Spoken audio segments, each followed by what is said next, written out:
Здравствуйте! В эфире Пятого канала информационная программа «Новости», в студии Татьяна Маннова. Сегодня в выпуске. Переполненная ковидная реанимация. Тяжело болеют как пожилые люди, так и новорожденные дети. Летальные случаи фиксируются в основном среди непривитых граждан. Нерабочие дни, выплаты бизнесу и пенсионерам и другие новшества. Что изменится в жизни россиян с 1 ноября? Интинцы активно прививаются. Чтобы обезопасить себя и своих близких, жители округа ревакцинируются от коронавируса и делают прививки от гриппа. Народов много, страна одна. Желающих оценить уровень этнокультурной грамотности приглашают принять участие в международной акции «Большой этнографический диктант». В России продолжается рост заболеваемости коронавирусной инфекцией. Сейчас в стране открыто свыше 290 тысяч коек, и это рекорд по сравнению с предыдущим пиком заболеваемости. Ежедневно в республике Коми фиксируется около 400 новых заболевших. В Инте сейчас в активной фазе заболевания находится более 220 человек. В нашем городе сейчас свирепствует дельта-штамм COVID-19. Его отличает очень быстрое течение болезни и высокая скорость передачи. В зоне риска сейчас находятся не только люди преклонного возраста, но и дети. На базе педиатрического отделения развернуты ковидные койки. Сейчас там лежат 9 несовершеннолетних интинцев.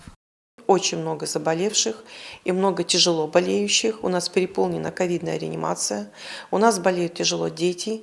Если в предыдущие случаи подъемов заболеваемости дети были просто носителями или болели легко, то, к сожалению, сейчас очень тяжело болеют и дети. У нас есть же констатация факта болезней 1,5-месячных, 5-месячных, годовалых, ну и более старшего возраста. И болеют дети очень тяжело. К сожалению, у нас даже есть летальный случай смерти 2-месячного ребенка, которого мы вовремя отправили в Сыктывкар, но, к сожалению, Сыктывкар тоже не справился с этой ситуацией. Очень тяжело болеют и взрослые. На территории Республики Коми циркулирует штамм Дельта, который имеет очень короткий инкубационный период, очень заразен. Болеют люди, даже те, которые уже переболели и болеют очень тяжело идут на лечение. Но еще раз повторяю, что те, кто вакцинировался, все-таки переносят легче это заболевание. И, по крайней мере, нет смертельных исходов. Специалисты советуют при первых признаках заболевания обращаться за медицинской помощью. На данный момент в Инте есть напряженность с кадрами, в частности, не хватает терапевтов, но в помощи никому не будет отказано. К сожалению, проблемы и с терапевтами. Терапевты такие же люди, и они точно так же болеют. И медицинские сестры болеют, не спасают, к сожалению, даже наши средства защиты, потому что концентрация вируса у медицинских работников при контакте очень высокая. Звонить надо сразу же врачу 616-36. Я знаю, что дозвониться очень сложно. Есть единый номер, по которому тоже можно дозвониться. И тяжелее всего звонить в понедельник и после праздничных дней, потому что вызовов много. Сейчас будет 4 выходных, конечно, первый день будет очень сложно дозвониться. Но просто надо иметь терпение и звонить. И звонить с 8 утра все звонят, да, потихонечку распределите, звоните после 10, около 11, около 12, тогда будет проще дозвониться. Если состояние ухудшается, температура высокая, человек себя плохо чувствует, лучше, конечно, вызывать скорую помощь. Скорая помощь никому не отказывает. На данный момент прирост заболеваемости в регионе превышает среднероссийские показатели на более чем 15%. Самый надежный и удобный способ защитить от COVID-19 себя и своих близких – это вакцинация. Вакцинация разрешена уже и беременным женщинам. Об этом уже знают все врачи, акушеры, гинекологи, прививочный кабинет. Риск заболеть беременной женщине очень высок. Сами понимаете, что во время беременности организм женщины изменяется. Вот. И, к сожалению, есть уже случаи по республике гибели женщины от ковидной инфекции. Беременная женщина. Это тоже печально. Поэтому лучше вакцинироваться ради жизни матери и ребенка. В кабинетах номер 106 и 107 поликлиники номер 1 в праздничные дни 4, 5, 6 и 7 ноября с 10 до 14 часов будет проводиться вакцинация от коронавируса без предварительной записи в порядке очереди. Ноябрь начался с нерабочих дней. Официально они будут продолжаться до 7 ноября, но регионы могут продлевать их сроки в зависимости от эпидемиологической ситуации.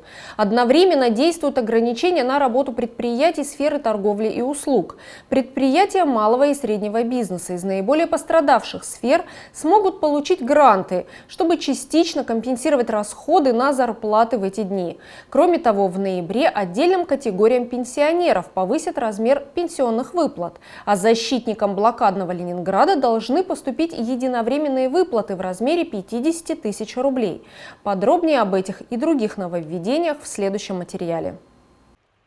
Официально выходными с сохранением заработной платы объявлены дни с 30 октября по 7 ноября. Регионы могут продлевать срок антиковидных каникул по своему усмотрению в зависимости от ситуации с распространением коронавируса. В правительстве приняли решение компенсировать часть затрат предприятиям малого и среднего бизнеса, работающим в наиболее пострадавших из-за пандемии коронавируса отраслях. Это, в частности, предприятия спорта, общепита, гостиничного бизнеса, сферы дополнительного образования, бытовых услуг, культуры и ряда других отраслей. Они смогут получить грант в размере одного минимального размера оплаты труда на каждого своего работника. Власти рассчитывают, что такая мера позволит частично покрыть пострадавшим предприятиям часть выручки и поддержать около 3 миллионов человек. В общей сложности на это направляется около 38,5 миллиардов рублей. Поступать денежные средства начнут с 15 ноября. Выплаты будут продолжаться до конца декабря этого года.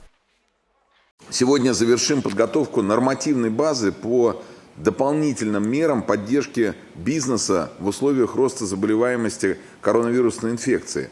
На прошлой неделе наши предложения на этот счет были одобрены президентом. Снова будет действовать программа кредитной поддержки ФОД 3.0 для предприятий и организаций из наиболее пострадавших отраслей. Она подтвердила свою востребованность.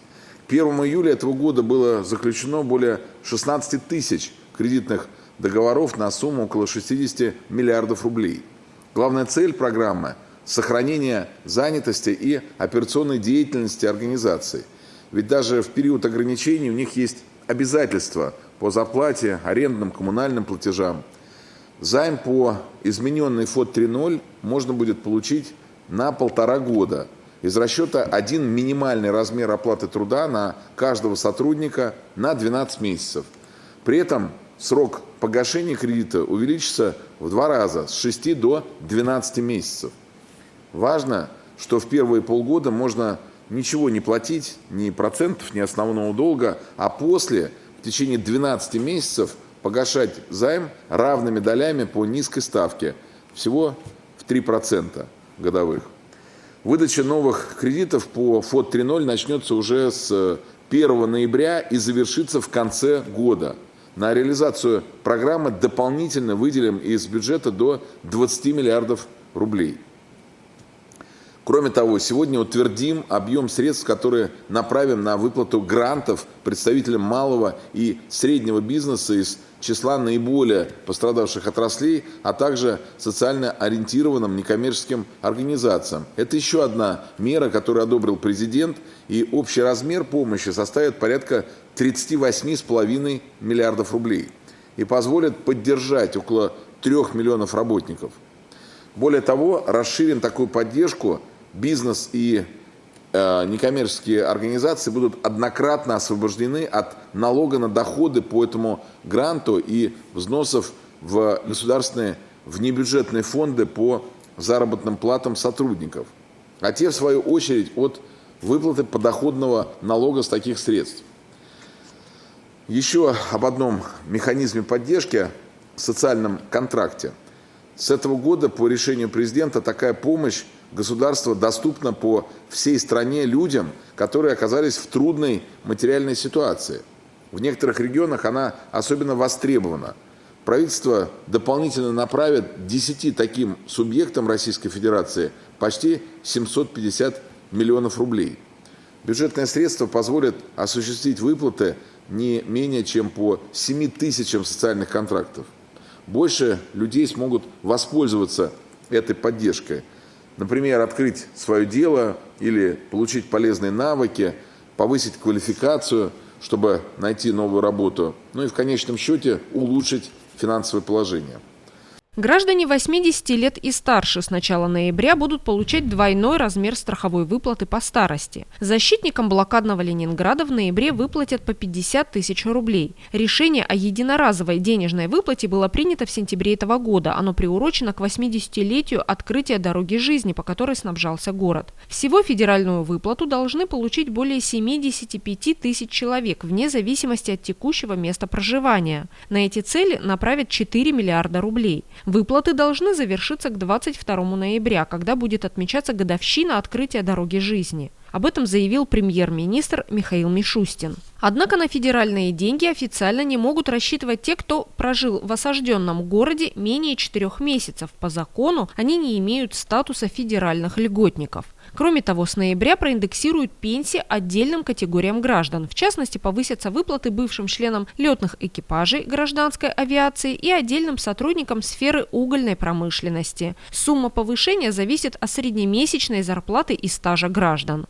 С 8 ноября в России начнет действовать новая единая форма сертификатов о пройденной вакцинации от COVID-19. Соответствующий приказ опубликовал Минздрав. Сертификат будет автоматически формироваться в виде электронного документа на русском и английском языках не позднее, чем через 3 календарных дня после завершения вакцинации. Предполагается, что новый единый формат документа позволит сократить число случаев мошенничества с сертификатами о вакцинации. Сертификаты, полученные гражданами ранее, будут автоматически преобразованы на портале госуслуги.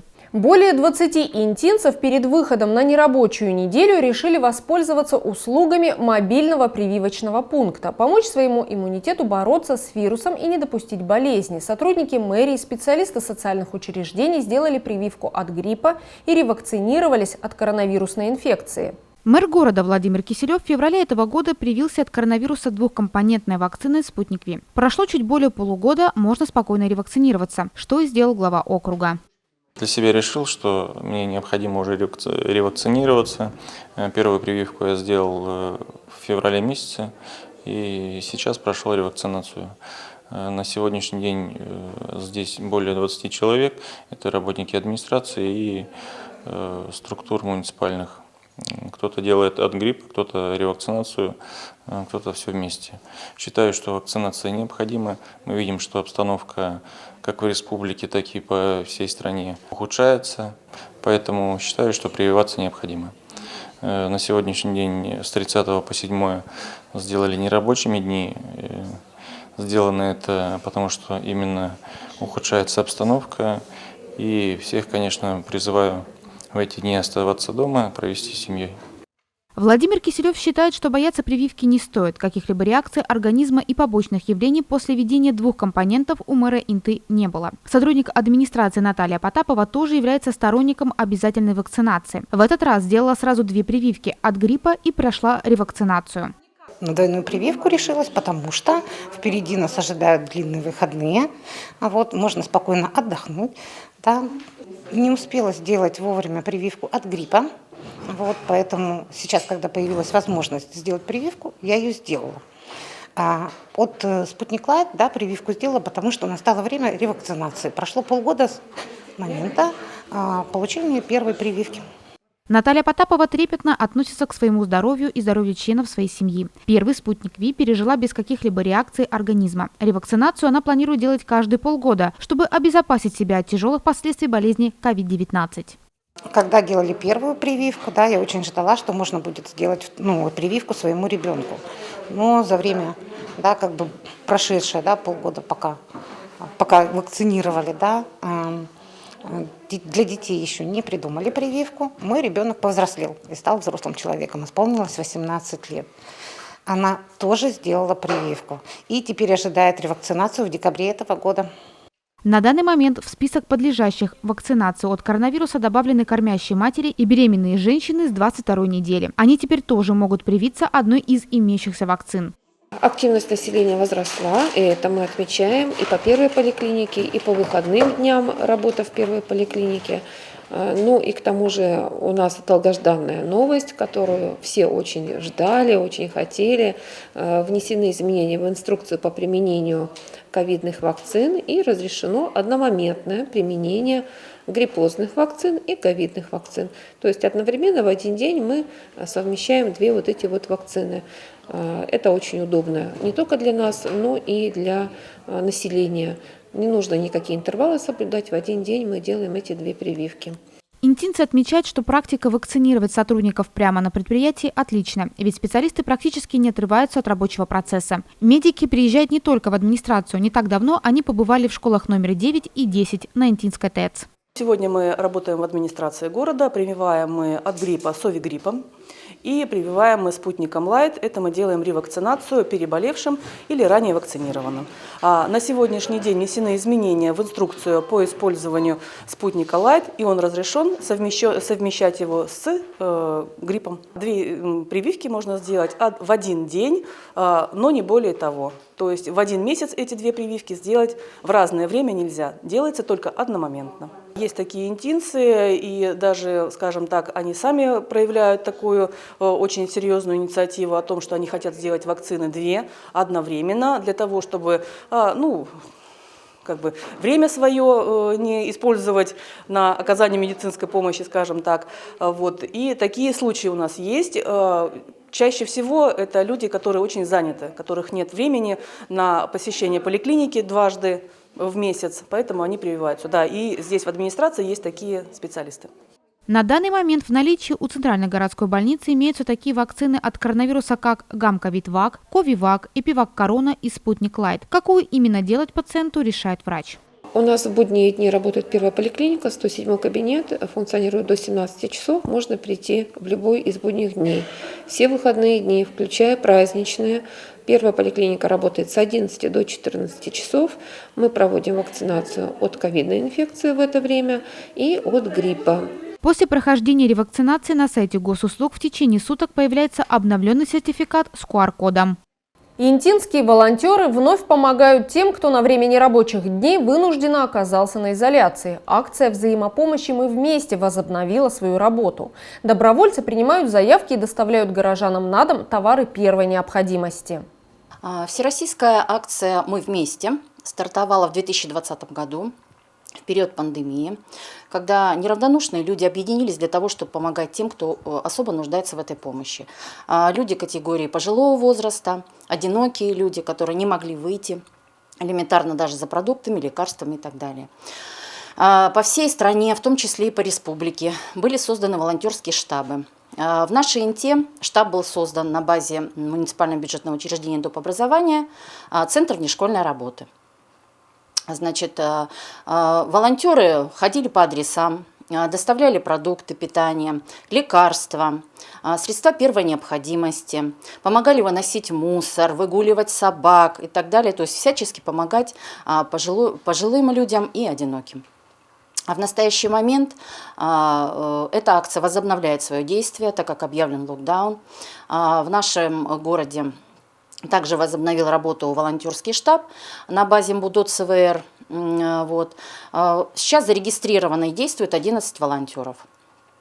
Принимаются заявки по телефонам федеральной линии, это 8 800 234 11, либо по телефону интинского координатора Анны 8 904 202 38 12.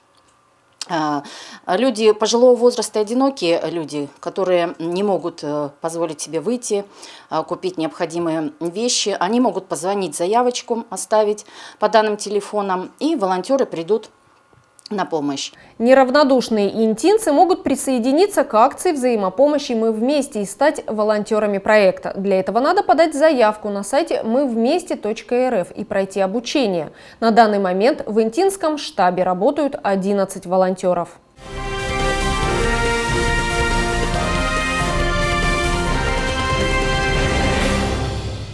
Заведующего детским садом «Ласточка» Эмму Михайловну Леонову проводили на заслуженный отдых. 38 лет она возглавляла дошкольное учреждение. Под ее грамотным руководством садик неоднократно подтверждал звание победителя всероссийского конкурса «Лучший детский сад года». 29 октября, в свой последний рабочий день, Эмма Михайловна принимала слова благодарности за многолетний добросовестный труд от руководства Инты. руководитель администрации Владимир Киселев проводил на заслуженный отдых Эмму Михайловну Леонову, бессменного заведующего детским садом «Ласточка». За многолетний добросовестный труд и личный вклад в развитие дошкольного образования глава округа вручил ветерану отрасли знак отличия за заслуги перед ИНТОЙ. Спасибо большое за ваш труд, чтобы молодые работники брали пример за вашу работу, за этот сад. Наверное, как дом стал уже, да? Конечно. Все вкладывалось сюда. Да. Спасибо большое. Педагогический стаж Эммы Михайловны порядка 50 лет. Из них более половины она работает в должности заведующего детским садом. За годы работы Эмма Михайловна была награждена нагрудным знаком «Отличник народного образования Российской Федерации». Имея высшую квалификационную категорию, Эмма Леонова постоянно работала над повышением своего профессионального мастерства, была влюблена в свою работу и заражала своей энергией и энтузиазмом весь коллектив. 35% жителей Республики Коми переписались за первую декаду всероссийской переписи населения. Из них каждый третий сделал это самостоятельно через портал госуслуги. Проходит и традиционная перепись, когда переписчики приходят на дом. В Инте открыты 5 стационарных участков. В период антиковидных ограничений работа переписчиков продолжается в обычном режиме.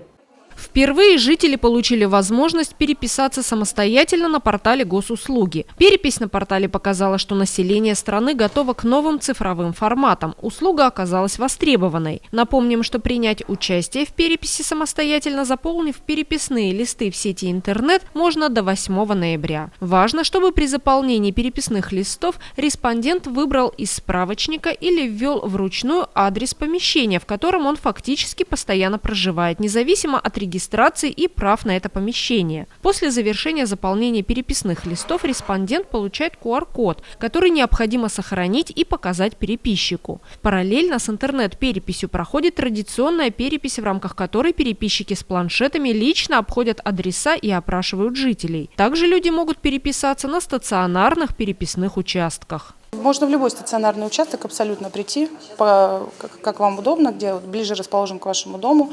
На абсолютно любой стационарный участок можно прийти, переписаться. Но можно, конечно, по телефону. У каждого стационарного участка закреплены свои стационарные телефоны рабочие. Можно позвонить и продиктовать свои данные по телефону. Вас перепишут. В период антиковидных ограничений переписчики трудятся в обычном режиме. Население активно переписывается, горожане без труда отвечают на все вопросы. На заполнение анкет уходит всего несколько минут. Занимает от 5 до 10 минут в зависимости от членов хозяйства этого, сколько их проживает. Если один человек, то буквально 2-3 минуты. Если их 5 человек, то до 10 минут, пока всех запишешь. Вопросы самые обыкновенные. Где проживаем, где учились, сколько детей у них, какая национальная принадлежность, да. Ну и в принципе все вот это вот такое. Самое обыкновенное. И то отвечаем только да, нет. Никто конкретно там не вникает, как говорится, не записывают, в каком году вы отсутствовали или в каком году вы там переписывались, не переписывались раньше. Никто в дебри не лезет. Руководство Инты призывает жителей округа принять участие во всероссийской переписи населения. Для удобства и безопасности лучше воспользоваться порталом госуслуги. В преддверии профессионального праздника Дня автомобилиста двоих интинцев представили к муниципальным наградам. Машинист бульдозера Иван Савчук и машинист экскаватора Владимир Калинин получили почетные грамоты от администрации округа. От лица администрации города хотел бы вас поздравить с наступающим праздником, а также пожелать вам ровной дороги, чтобы ласточки вас ваши никогда не подводили, крепкого здоровья, всего самого наилучшего. И по поручению главы городского округа хочу вручить вам грамоты за высокий профессионализм и образцовое выполнение служебных обязанностей. Иван Савчук и Владимир Калинин трудятся в этой сфере более 15 лет. Они оба потомственные водители. Их отцы также работали на землеройных машинах. Я работаю с 2007 года. В этом предприятии устроился машинистом экскаватора. Был момент, я уходил с предприятия, потом вернулся обратно. Руководство мне нравится, работу люблю. Я потомственный экскаваторщик, да, у меня папа работал на экскаваторе. Я пошел по его стопам. С отличием окончил училище. С 2006 года машинист бульдозера. Также Володя экскаваторщик потомственный, я бульдозерист потомственный. В этой организации с 2015 года. Мужчины ежегодно занимаются обустройством интинского зимника под руководством фирмы «Сануман». Они всецело преданы выбранной профессии, в которой порой не бывает ни выходных, ни праздников. Интинские автолюбители устроили экстремальные соревнования. На своих машинах они на время преодолевали трассу по внедорожью. Таким необычным способом горожане решили отметить День автомобилиста.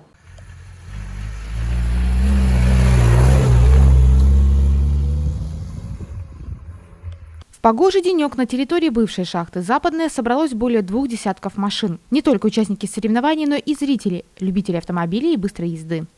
Это адреналин, в первую очередь, это общение с такими же безбашенными, как мы, которые любим и по грязи покататься, и пройти какие-то трудности. То есть это свойственно всем людям, поэтому мы ради этого здесь. Видела в интернете, как говорится, в ленте типички или где-то там, чтобы подумалось интересно. Интересно, да, что-то новое. Это уже не первые подобные соревнования. Интинский джипинг, или как сами называют участники соревнования по катушке, становится все популярнее среди горожан. Идея зародилась уже давно. В общем-то, большая банда катается на покатушке в разные направления. И пришли к мысли в один момент, что надо посоревноваться, у кого автомобиль быстрее, проходимее, кто из водителей как бы опытнее. Вот, решили сделать соревнования сначала пробные. Просто попробовали на время покататься, заезды. Тоже, кстати, зимой пробовали. Вот, потом на 1 мая мы провели первые соревнования. Джип-спринт. Получился 10 участников было, 2 категории подготовлены стандартные, по 5 машин как раз. Ну, как бы задумка удалась, было интересно. Спонсоры подключились к мероприятиям. Как бы все было здорово, с подарками, отдохнули. Летом проводили в формате GPS-ориентирования. Трофи-ориентирования. Это по GPS-координатам надо было находить точки и фотографировать машину рядом с табличкой с номером. То есть помимо ориентирования надо было еще внедорожные качества как бы проявлять на автомобиле. Участники изначально поделены на 2 группы – обычные стандартные машины и подготовленные. Для них заранее проработаны трассы. В общей сложности необходимо было на время проехать чуть более 3 километров. Трассу, во-первых, мы готовим с друзьями в таком месте, чтобы не было посторонних лиц, не было возможности у обычного человека сюда проехать. Чтобы исключить как бы на дистанции посторонних. Вот, чтобы люди не ходили, ни машины не ездили. Это раз. Труднодоступное место. Во-вторых, более-менее пересеченная местность, чтобы какие-то складки, неровности, то есть препятствия были, чтобы можно было местность обыграть, не сильно ее повредив машинами, так сказать. Вот. Ну и смотрим, категория стандарт — это без подготовки автомобилей, многие на иномарках с пластиковыми бамперами, ну, более щадящая трасса. Вот. В категории подготовленных уже более проходимая, имеют блокировки, увеличенные размеры колес, то есть им более большие рвы, более крутые подъемы, то есть диагональное прохождение будет, то есть грязевые ванны летом, так сказать. Вот. И разделяем уже по категориям машины. Водитель может один раз воспользоваться технической помощью от организатора. К примеру, если застрял в снегу или уже самостоятельно не можешь выехать. За остальную помощь придется расплачиваться итоговым результатом, то есть штрафным временем. Кстати, правилами не запрещено помогать другим участникам на трассе, но это тоже ведет к увеличению затраченного времени. Трасса 2 круга, ну не знаю, говорят, сложная очень. Посмотрим, надо посмотреть. В тот раз я 2-е место занял на предыдущей катушке. Ну а какие могут быть сложности на трассе? Ну не знаю, говорят, что можно застрять в подготовленном классе. Безусловно, адреналин, ну, скажем так, детский интерес может быть какой-то, потому что в душе мы все равно как бы дети, поэтому просто интересно. Все мужчины любят машинки, и все с детства любили в них поиграть. Ну, то есть есть машина, мне интересно ее испытать, на что она способна. Чтобы принять участие в джипинге, не надо обладать особенными способностями и навыками. Достаточно желания получить невероятные эмоции и впечатления. Здесь можно найти единомышленников и таких же любителей автоспорта. У нас друг участвует, Дима Абаев, да, вот, во 2-й паре, заезжает 3-м. будем за него болеть. Вы здесь первый раз? Все, да, первый раз. Ну и как вам ощущения? Ну, обстановка очень хорошая. Праздничная, да. Молодцы организаторы, спасибо большое. Автомобильные соревнования действительно получились захватывающими. Некоторые участки трассы заставляли зрителей затаить дыхание и молча наблюдать за мастерством водителей. По итогам заездов призеры в каждой категории были награждены ценными подарками от спонсоров.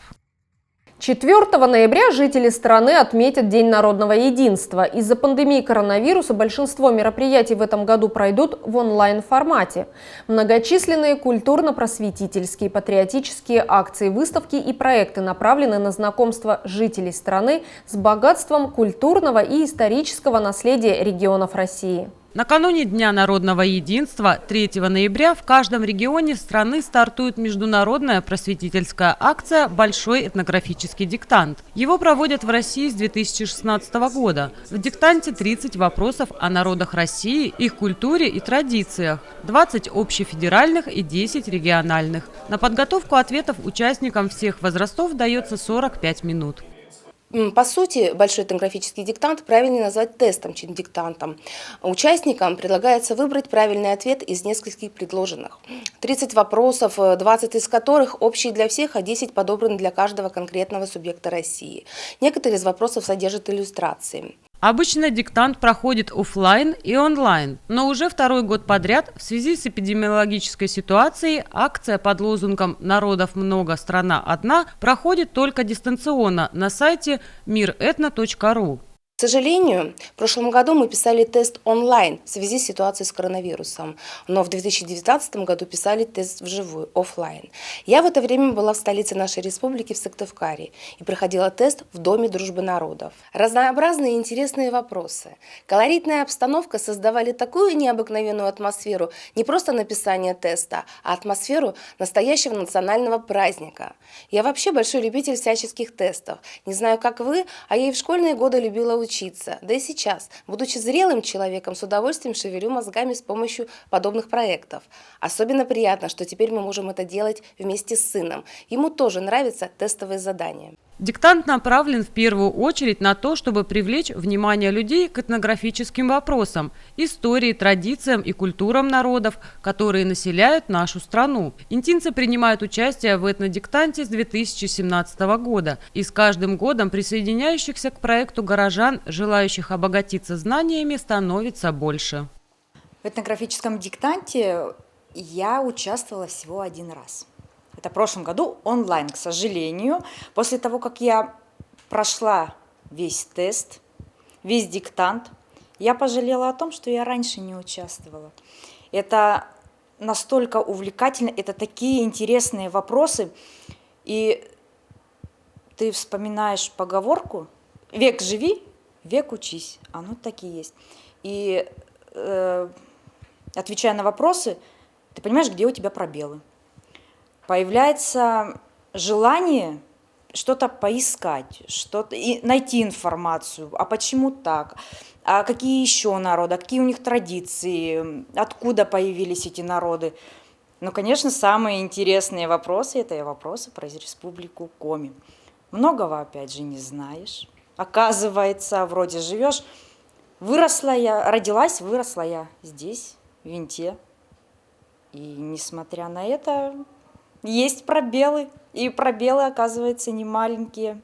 Участвовала я не только в этнографическом диктанте, я писала диктанты победы, географический диктант, тотальный диктант. И вот именно не хватает той атмосферы, когда ты приходишь на площадку и участвуешь со всеми здесь. Принять участие в этнодиктанте можно в любой день с 3 по 7 ноября на сайте miretno.ru. Все участники получат сертификаты. Это все, о чем мы хотели рассказать вам сегодня. Смотрите новости на 5 канале и будьте в курсе значимых событий Инты. Всего доброго и до свидания.